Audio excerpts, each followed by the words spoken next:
네, 오늘 은혜롭게 찬양을 했는데 마지막 찬양에 하늘에 나는 새도 돌보시는 우리 하나님이라는 그 가사가 마음 안으로 싹 들어왔어요. 성령 안에서 우리가 주님을 바라볼 때에 책임져 주시는 우리 하나님의 은혜를 경험하게 됩니다.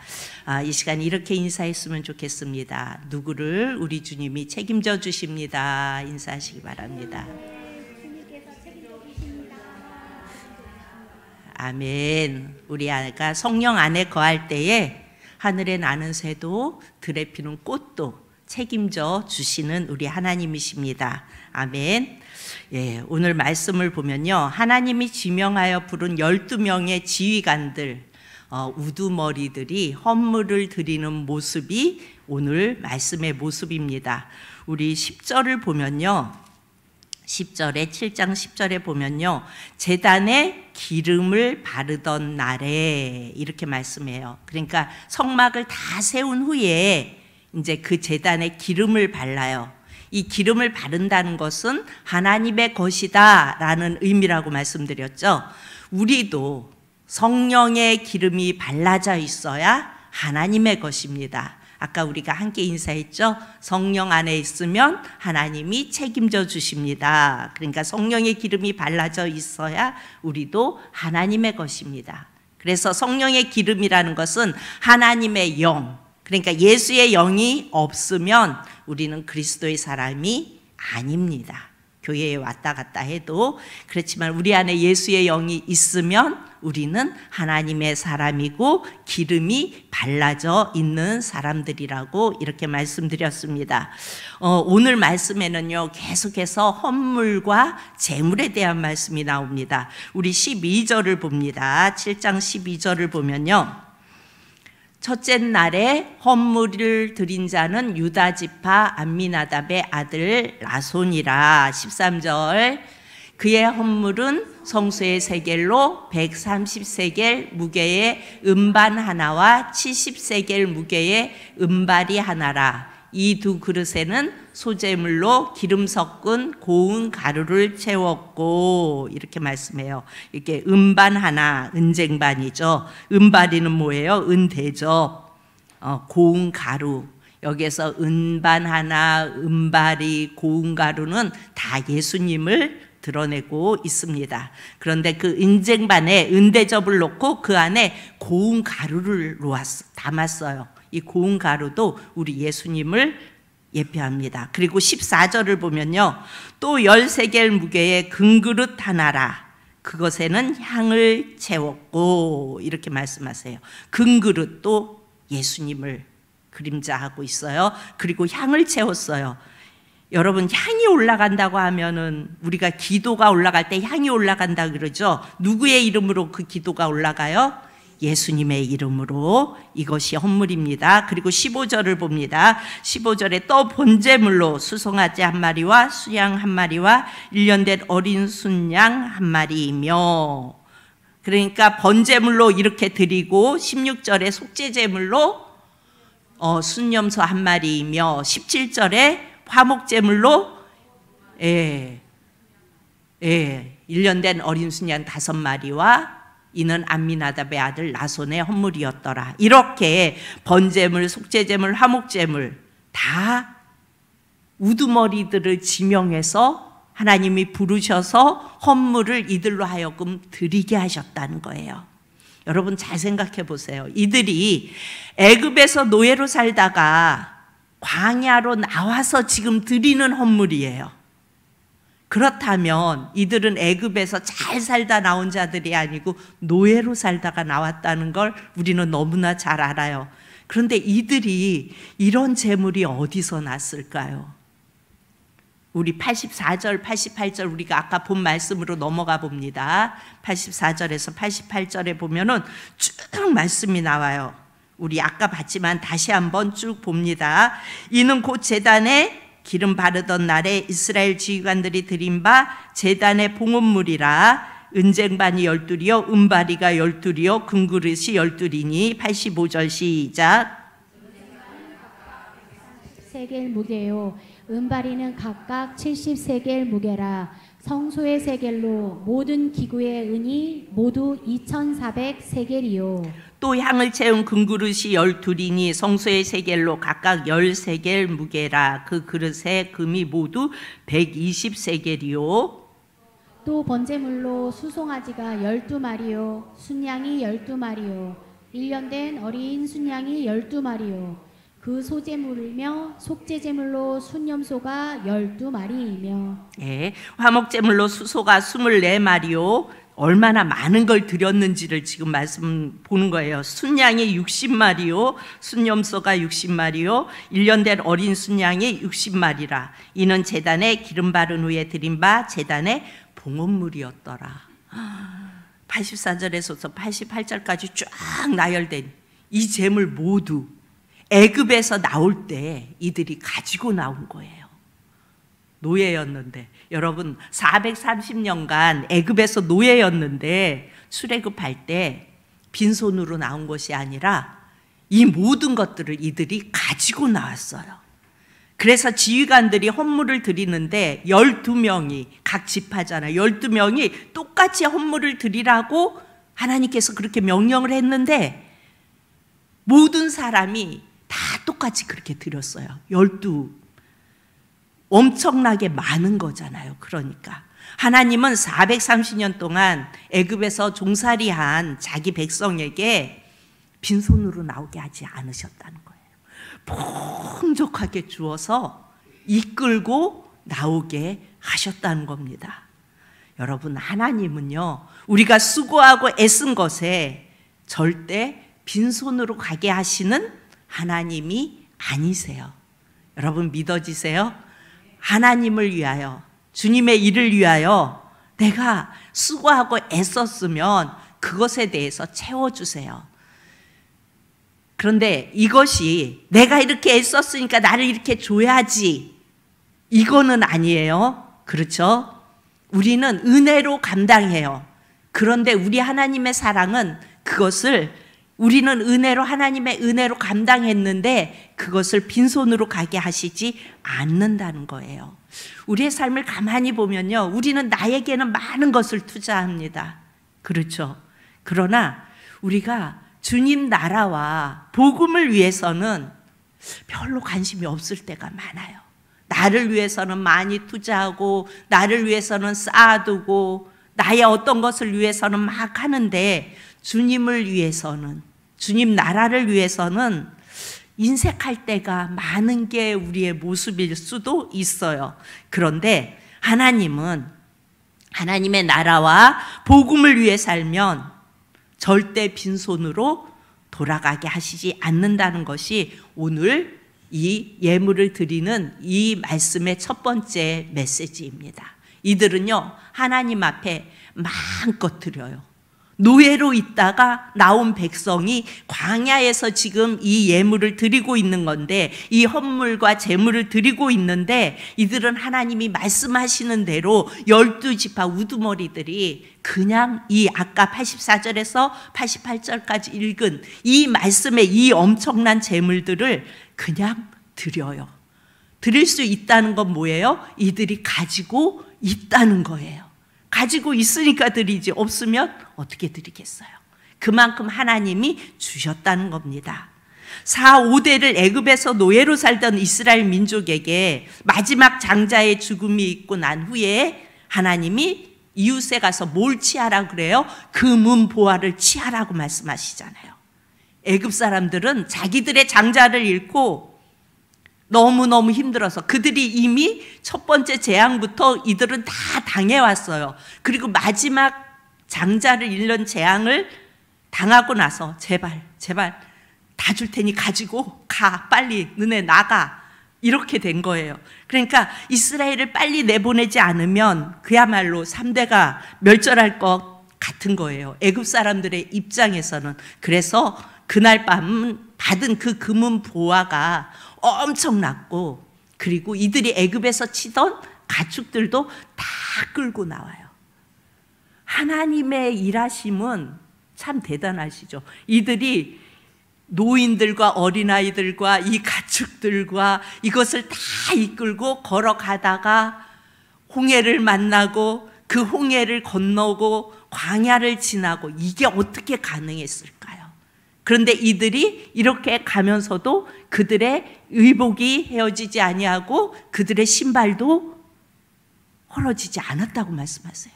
그러니까 하나님께서 풍성케 하시고 하나님께서 싸서 하나님께서 광야를 지나가게 하셨다는 거예요. 하나님은 그의 나라와 그의 의를 구하는 자에게는 모든 것을 더하시겠다고 말씀하세요. 이것이 하나님의 약속이고 하나님의 선포입니다. 하나님은 자기 백성을 절대 빈손으로 보내지 않는 분이세요. 여러분, 주님을 위해서 사는 것이 결코 여러분 손해가 아닙니다. 우리는 내가 물질을 들이면 이거 왠지 손해볼 것 같고, 내가 뭔가를 할 수 있을 만한 것을 내가 못하고 이거를 드리는 것 같은 생각이 들어요. 그렇죠? 그런데 그런 생각은 마귀가 자꾸 넣어줘요.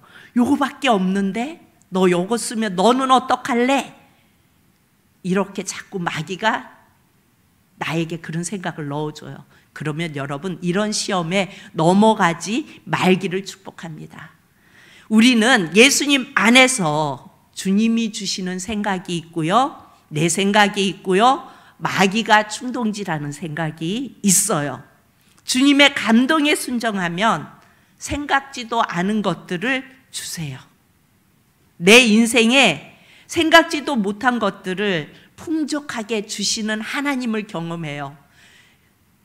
그러니까 내가 그냥 하나님이 감동 주셨을 때 내가 가지고 있는 것을 하나님께 드리고 나니까 내가 써야 할 게 없는 거예요. 그런데 내가 필요한 것은 있어요. 하나님, 이게 없어서 난 이거를 못해요 라고 하나님께 고백하면요, 하나님은 이상하게 일을 만들어 가지고 그것만큼의 해당되는, 내가 쓴 것만큼에 해당되는 그것을 내가 가질 수 있도록, 내 필요를 채울 수 있도록 만들어 가시는 분이 우리 하나님이십니다. 우리의 모습을 가만히 보면요, 저도 그래요. 물질 사랑을 놓지 못해요. 그렇죠? 그래서 돈이 있으면 웃어요. 기분도 좋아요. 행복해요. 근데 돈이 없으면 염려, 근심, 걱정으로 뭐가 상해요? 뼈가 상하게 돼요. 염려, 근심, 걱정을 하면 뭐가 상해요? 뼈가 상한다고 그러죠. 하나님은 뭐라고 말씀하세요? 한날 괴로움은 그날로 족하대요. 너무 미래를 내다보며 내일을 바라보며 염려하지 말라고 말씀하세요. 그래서 우리가 어떻게 고백하며 찬양해요? 내일일은 난 몰라요, 하루하루 살아요. 그러면서 우리는 내일일은 난 몰라요, 하루하루 살아요 주님 앞에 고백하면서 내일 거 고민하고 모레 거 고민하고 글피 거 고민하고 1년 후에 내가 어떻게 될 거 걱정하고, 그거 걱정하느냐고 잠 못 자고, 그게 우리의 모습인 거예요. 그런데 주님은 그러지 말라고 말씀하세요. 네가 나를 바라보고 내가 감동하는 대로 순종하고 그 순종에 따라가면 내가 너를 책임져 주겠다 말씀하세요. 아멘. 그분이 나의 하나님이세요. 주일날 저녁에 전화가 왔어요. 저희 엄마가 오른손에 힘이 안 들어간대요. 그런데 빨리 병원에를 가봐야 할 것 같은데 다 이제 직장들을 다 다니고 있으니까 상황들이 그런 거예요. 그래서 알았다고, 내가 월요일 날 빨리 내려가겠다고. 그래서 새벽 기도를 끝나고 바로 날라서 내려갔어요. 가서 이제 저희 엄마를 모시고 병원에 갔어요. 병원에 가서 검사만 받고 저는 올 줄 알고 이제 아무것도 준비 안 한 상태로 엄마만 모시고, 비는 또 왜 그렇게 억수같이 오는지 그리고 병원을 가서 검사를 했는데 CT 찍고 MRI 찍고 뭐 다 피 검사하고 막 계속 했어요. 했는데 갑자기 빨리 입원하라는 거예요. 뇌경색이 시작됐고, 그래서 지금 마비가 오고 있는 상태라고 빨리 입원을 하래요.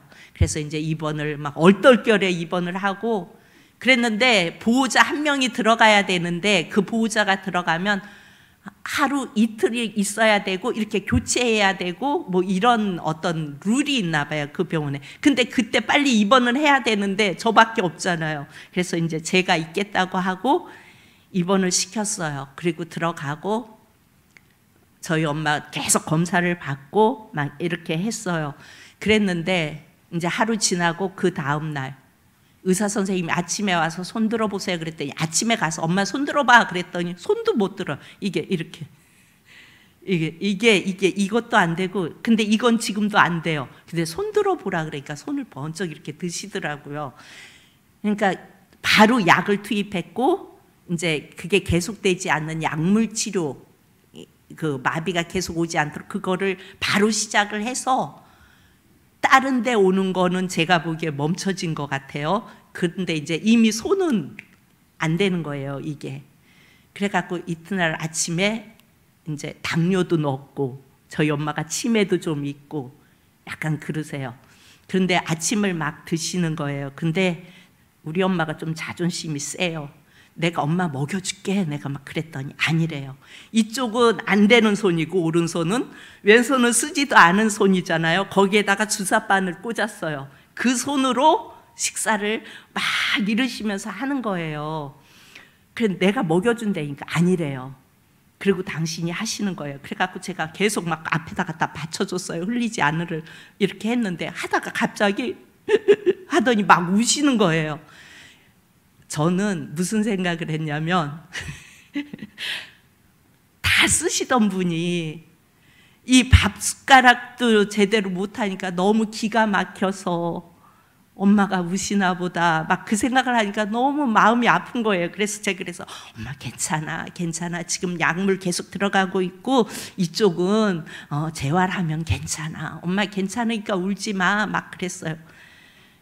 막 콧물 닦아주고 눈물 닦아주고 막 그러면서 그랬는데, 그 주위에 있는 사람들이 저 마음 이해한다고, 또 그 앞에 있는 사람도 그러다가 이제 재활해서 좀 이렇게 드시는, 나도 그랬다고 막 공감을 해주시더라고요.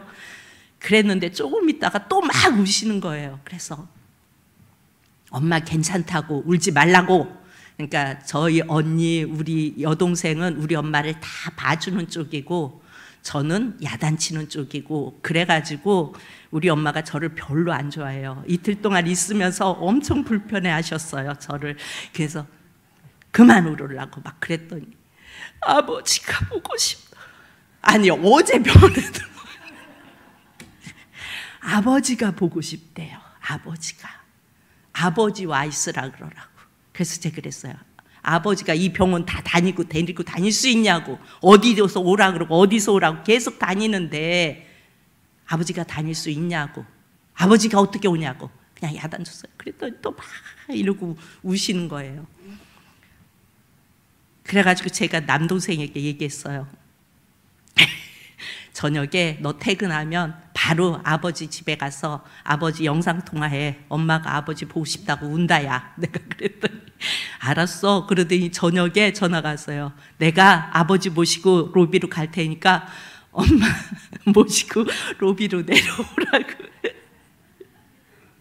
그래갖고 로비로 엄마 모시고 내려오고 아버지 모시고 내 남동생이 오고 그랬는데요. 글쎄 이산가족 상봉을 하더라고요. 월요일 날 들어왔는데 하루 지났는데 천국도 같이 가야 된다니까요, 그 두 분은. 그래가지고 이 회전문을 열고 내 남동생은 차대로 갔고 우리 아버지가 이렇게 이러고 우리 아버지가 90 지금 5세니까 피척피척 하시면서 막 걸어오시더라. 그랬더니 거기서 우리 아버지를 발견하고요. 막 이러더니 졸지의 아기가 된 거예요, 우리 엄마가. 그러니까 우리 엄마가 치매 걸리고 우리 엄마가 예의 바르고 분명하고 정확하고 그런 분이었어요. 그게 가끔 나와요. 그런데 또 한 가지 나오는 게 뭐 하나 꽂히면 좋은 일이든 나쁜 일이든 몰두해요. 그리고 그게 진짜가 돼요. 그냥 생각했던 아닌 일도 진짜가 돼요. 그리고 또 한 가지는 아기가 돼요. 우리 아버지가 딱 오니까 우리 아버지가 와갖고 막 얼굴을 만지면서 막 이래가면서 그러셔요. 아주 과관이었어요. 그랬더니 우리 엄마가 우리 아버지 손을 꽉 붙잡더니 나 집에 갈래. 그 모습 제가 보면서 아주 가진 저걸 다 그리고 조금 있다가 버려놓은 것 같아요. 그러니까 내 남동생도 그렇고 우리 아버지가, 내 남동생이 또 문을 딱 열고 들어오더라고요. 거기서부터 그 애가 오면서 엄마 막 이러면서 오더니 막 안아주고 막 이러는 거예요. 그러니까 더 애기가 돼가지고, 그러면서 그 전에 설교 시간에 이런 얘기를 하면 안 되는데 또 사건이 하나 있었어요. 4, 5인실에서 2인실로 갔어요. 이제 거기 너무 막 그래서. 근데 그 밑에다가 돈을 넣고 왔다는 거예요. 우리 엄마가 돈 안 가져간 거 내가 다 아는데. 그래 아니라고 그랬더니 화가 나갖고 저한테 막 화가 났어요. 그러더니 저가 이제 늘 박 목사 그러다 화나니까 전현이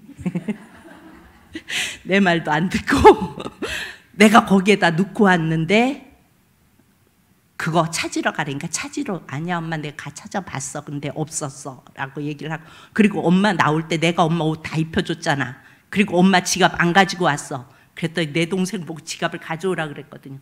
지갑 여기 있어 엄마 하고 보여주니까 말을 탁 바꾸세요. 돈 봉투를 넣었대요. 그러니까 내 남동생이 또 얼른 돈을 막 여기서 쫙 꺼내더니 엄마 이 돈이야, 이 돈 줄까? 그렇게 버려놨으니 그래서 안 되겠구나, 나는 이 사람들을 책임질 수가 없구나라는 생각이 제 머릿속에 들더라니까요. 그리고 나서 우리 아버지가 막 우리 엄마를 막 그러면서, 그러니까 나 집에 갈래 막 그러니까 우리 아버지가 근데 병원에 한번 들어왔으니까 일주일만 치료하고 와, 일주일만. 그랬더니 돈 그거 내가 병원비 하려고 갖고 왔는데 막 그랬더니 우리 아버지가 갑자기 쫙 열더니 여기서 봉투를 이만큼을 낸, 보니까 우리가 가서 용돈 드렸던 거 봉투 꺼내지도 않은 채로 이렇게 묶어가지고 여기 병원비 있다고 이렇게 보여주시는 거예요. 그러면서 걱정하지 말라고 잘 먹고 잘 치료받고 그러고 있다가 내가 데리러 올게, 알았지 막 그러니까 응 그러더니 가래요 이제. 그랬는데 저희 아버지가 저를 보고 그러는 거예요. 월요일 날 엄마 입원해야 된다는 소리를 듣고 마음이 무거우셨대요. 그래서 막 기도를 하셨대요. 그러니까 내 여동생이 이제 근무 끝나고 막 아버지 집에 갔더니 아버지가 침대에서 막 기도를 하고 계시는데 온지도 모르고 기도하고 계시더래요. 그렇게 막 기도하더라 그렇게 얘기를 하더라고요. 그랬는데 오늘 아침에는 하나님이 평안을 주셨대요. 그래서 걱정하던 마음이 다 없어졌고, 그래서 걱정 안 한다. 그러니까 너희들도 걱정하지 마라. 그리고 내가 다 할 수 있어. 엄마 집에 오면 내가 밥도 다 지금 챙겨 먹고 있고 잘하고 있으니까 너희들 걱정하지 말고 병원에서만 잘 이렇게 해라. 이렇게 얘기하시면서 가시더라고요. 그래서 그 모습을 이렇게 보면서 참 저런 건가 부부가, 오래 안 살아봐서 잘 모르겠어요. 저런 건가 부부가, 이런 생각을 하면서 올라오면서 진짜 마음이 무거웠어요. 막 골밀도 검사했는데 그것도 아주 안 좋지. 이제 어디 부러지면 못 일어나시는 거예요. 그것도 아주 안 좋지. 치매지. 거기에다 당도 높지. 당신 먹고 싶은 거 다 먹었어. 당도 높지. 거기에다가 이것도 왔지, 풍도 왔지, 막 이러니까 막 걱정이 들어. 이걸 어떡하나, 아버지도 저런데. 그랬는데 걱정하지 말라. 그래서 그 말을 듣고 올라오면서 그래, 내일 걱정은 내일 하자. 그리고 편안하게 올라왔습니다. 여러분, 우리는 예수님이 하신 일을 기억하고 기념하며 감사하면서 하루하루 살면 주님께서 모든 필요를 풍족하게 채우세요. 그러니까 사는 것에 대해서 너무 걱정 근심하지 마세요. 그래서 우리 자녀들한테 오늘 가족 카톡방에 그렇게 넣은, 아버지가 그러더라 어제. 그러니까 그냥 걱정하지 말고 되어지는 대로 하자. 그랬더니 다 그러자, 걱정하지 말고 그러자, 이렇게 하면서 이제 끝났어요. 자, 이 이스라엘 백성들은요, 나온 이후로도 40년 광야 생활을 하면서 끊임없이 제물을 드려요. 이때만 드린 게 아니에요. 이들은 끊임없이 드렸어요. 하나님은 우리의 상상을 초월하는 금과 은과 온갖 좋은 것들을 다 주셨어요. 성막을 지을 때도 보면 이들이 해달의 가죽이 어디서 나겠어요. 붉게 물들인 수양의 가죽, 가늘게 꼰 배실, 홍색실, 청색실, 이들이 성막을 만드는데 이거 다 이들이 애굽에서 가지고 온 거예요. 우리는 이 부름받은 자들, 그러니까 이 우두머리들이 제물을 드리는 것을 보면서 예수님 안에 살아갈 때에 그 공급하시는 그 풍성함이 얼마나 큰지 이것을 우리는 깨달을 수 있어야 합니다. 여러분, 죄로 타락한 인간들은요, 그러니까 계산을 잘 못해요. 그래서 내가 통장에 액수가 불려지면, 우리 지평수를 늘리면, 뭔가 좀 많아지면 풍족해지는 줄로 착각해요. 이게 죄로 타락한 인간의 계산법이에요. 그러나 우리가 오늘 말씀을 통해서 깨닫는 것은 다함이 없도록, 그러니까 풍족해지는 것은 예수님 안에 있을 때, 동행할 때, 그때 가능해지는 거예요.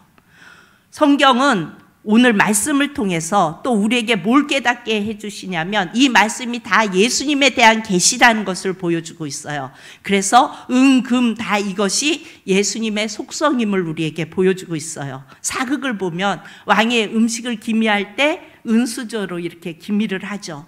은은 독에 대해서 정확하게 반응을 해요. 그래서 은은요, 죄를 드러내시는 예수님의 속성이에요.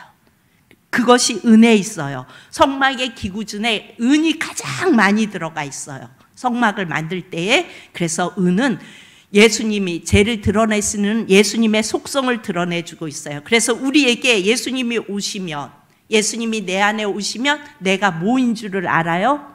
죄인인 걸 알게 되는 거예요. 예수님이 내 안에 오시면 알아요. 그런데 예수님이 내 안에 오시지 않으면 내가 왜 죄인이야? 이렇게 되는 거예요. 그런데 예수님이 오시면 아, 나는 그야말로 죽은 개 같은 자로구나, 이렇게 고백할 수밖에 없는 것입니다. 그리고 금은요, 변하지 않는 속성을 가지고 있어요. 예수님의 속성은 우리처럼 사랑했다가 변했다가 하지 않아요. 예수님은 처음과 끝이 동일하세요. 한번 말씀하셨으면 하나님은 그것을 끝까지 지키세요. 나 같은 죄인을 사랑하신 예수님은 죽을 때까지, 내가 주님 앞에 서는 그 순간까지 그 사랑이 변치 않으세요. 여러분, 인간은 다 변해요. 그러나 나의 예수님은 변함이 없으세요. 아멘. 그래서 예수님의 변치 않는 속성을 금으로 표현합니다. 이 은과 금은 다 성막의 재료예요. 성막은 누구를 가리켜요? 예수님을 가리켜요. 15절에 보면은요, 번제가 나오죠. 15절에 번제도요, 오늘날 원죄를 해결해 주시는 예수님이세요. 번제는 원죄를 해결하는 제사라 그랬죠. 그래서 원죄를 해결해 주시는 예수님. 속죄제물은 우리의 죄, 우리의 자범죄를 해결해 주시고 하나님과 화목제물 다 예수님이세요. 속죄제물, 화목제물, 하나님과 화목케 하시는 예수님, 다 예수님이세요. 그러니까 오늘 본문에, 그리고 이 민수기는 다 예수님으로 밑그림이 다 깔려 있는 거예요. 그런데 이것을 예수님으로 보지 못하면 뭔 제사드리고 동물 몇 마리, 뭐 몇 마리, 몸 얘기인지 하나도 모르겠네, 그리고 그냥 넘어가는 데가 지금 요 부분이에요. 여기 지금 우리가 보고 있는 부분이에요. 그러나 이것은 다 예수님을 가리키고 있다는 겁니다. 그렇기에 오늘 우리는 예수님을 힘입어 나가기만 하면 되는 거예요. 예수님 안으로 들어가기만 하면 돼요. 구약에는 하나님 앞에 지휘관이 되려면 이렇게 소를 끌고 양을 끌고 염소를 끌고 이렇게 가야 했어요. 그러니 얼마나 힘들었겠어요. 여러분, 이것이 율법이에요. 율법을 지키려면 얼마나 힘들어요. 애써야 하잖아요. 근데 율법을 지켜서 구원을 얻을 인간은 하나도 없어요. 하나님이 우리에게 오셔서 번제물이 되시고 속죄제물이 되시고 화목제물이 단번에 되셔서 영원한 제사를 드렸다고 히브리서에 고백하고 있습니다. 그래서 이 율법 시대를 그치고 은혜의 시대를 여신 분이 바로 우리가 의지하고 있는 그 예수님이세요. 우리가 붙잡고 있는 그 예수님이십니다. 오늘 89절을 마지막으로 봅니다. 89절에 모세가 해막에 들어가서 말씀해요. 해막도 예수님이세요. 모세가 해막으로 간다는 것은 예수님께로 가는 겁니다. 예수님께로 가서 증거계는 뭐예요? 말씀이 있는 상자예요. 말씀이 육신이 되어 오셨기에 증거계도 예수님이세요. 속죄소는 그 증거계를 덮는 뚜껑이죠. 천사들이 이렇게 날개를 펴고 마주하고 있는 모습으로 있어요. 이 속죄소도 예수님이에요. 예수님은 천사 둘이 날개를 펴서 말씀을 이렇게 덮었던 것처럼 당신의 몸을 찢어서 그 말씀의 율법을 완전히 완성하시는 속죄소세요. 그러니까 예수님이 대신 그 율법을 지켰기 때문에 우리가 오늘 사는 거예요. 예수님이 다 지켜주셨기 때문에 예수님의 은혜 속에서 우리가 사는 겁니다. 죄인은 예수님의 음성을 들을 수 있고 예수님이 나에게 말씀하시는 것을 믿으셔야 합니다. 여러분, 마귀가 충동질하는 소리가 있을 때에도 예수님의 음성을 우리는 들을 수 있어야 돼요. 우리는 예수님의 음성을 들을 수 있음을 믿어야 돼요. 예수님이 우리에게 말씀하세요. 그리고 그 음성을 들으셔야 합니다. 만약에 예를 든다면요, 만약에 제가 진실이하고 예를 들어서 싸웠어요. 그러면 사단은 어떤 생각을 줘요? 싸우고 나면 이제 서로가 마음이 상하잖아요. 그러면 진실이가 어렸을 때부터 내 마음을 상하게 했던 게 막 다 생각나게 해요. 이 왼수 같은 것이 그때도 그러더니 이러더니 나를 이렇게 속여먹고 이렇게 나를 힘들게 하더니 막 이런 것들이 다 생각나갖고 이 못된 것이 지금도 그래. 이렇게 결정이 나요. 누가 그렇게 하게 해요? 사단이. 그런데요, 예수님의 생각은 어때요? 야, 다 죄인이야. 죄니까 그렇지. 죄성을 가진 인간이야. 그냥 사랑으로 품어. 사랑으로 품어. 너도 그래. 이런 마음을 주시면 그렇게 했던 게 섭섭한 게 아니라 그냥 다 풀려요. 그러니까 우리의 생각 속에서 우리는 사단이 주는 생각에 몰두하면 고통이에요. 점점 더 힘들어가요. 그러니까 예수의 영이 없이 인생을 살아가면 고통이에요. 뭐 하나 문제가 생기면 그걸로 인해서 막 더 안 좋았던 것들이 자꾸 생각나게 하고, 그래서 그 일로 인하여 힘들어지게 하고. 그런데 우리 예수님은 다 잊게 만들어요. 섭섭했던 마음도 다 내려놓게 만들어요. 그리고 그래, 우리는 다 죄인이야, 함께 가야지, 그냥 이렇게 생각하게 하고 긍휼한 눈으로 보게 하고, 이게 예수님이 주시는 마음이에요. 그래서 아무리 미운 사람도 그래, 다 죄인인데 뭐, 그러면 아무렇지 않게 끝나요. 그러니까 마귀는 우리 인생을 망하는 쪽으로 자꾸 인도해 가요. 예수님은 후회가 없는 인생으로 이끌어 가세요. 오늘 내 동생이 또 끝나고 우리 아버지 집을 갔대요. 가가지고 이제 청소해놓고 빨래 돌리고 또 반찬 막 챙겨놓고 그리고 또 갔어요. 근데 아버지 잘 챙겨 먹디? 그래갖고 물어봤더니, 언니야, 아버지가 국화꽃을 사다가 심고 계셨어.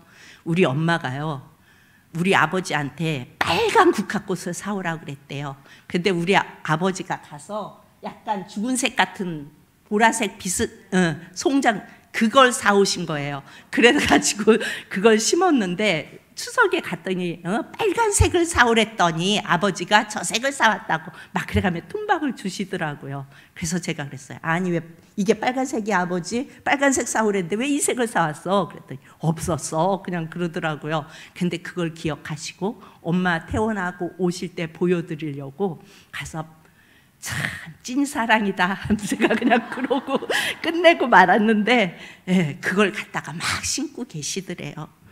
그 마음이 사단이 주는 마음이라면 그럴까요? 아니죠. 주님이 평안을 주시고 주님이 그러니까 어떻게 하면 이 마누라가 올 때 기쁘게 할까 그 마음에 또 그것까지 갖다 심고 계시는 그래 주님을 바라보고 있으니까 저러는구나 그냥 그러면서 제 여동생한테는 아이고야 찐사랑이다 그냥 그러고 끝냈습니다. 여러분 우리가요 언제나 예수님을 바라보면 예수님이 주시는 생각을 받아들이면요 후회가 없는 인생으로 우리를 이끌어 가십니다. 언제나 예수님의 음성을 듣고 의지하며 그 예수님만을 바라보며 그 예수님이 책임져 주시는 인생을 살아갈 수 있는 저와 여러분이 되어질 수 있기를 축복합니다. 참 좋으신 아버지 하나님 은혜를 감사합니다.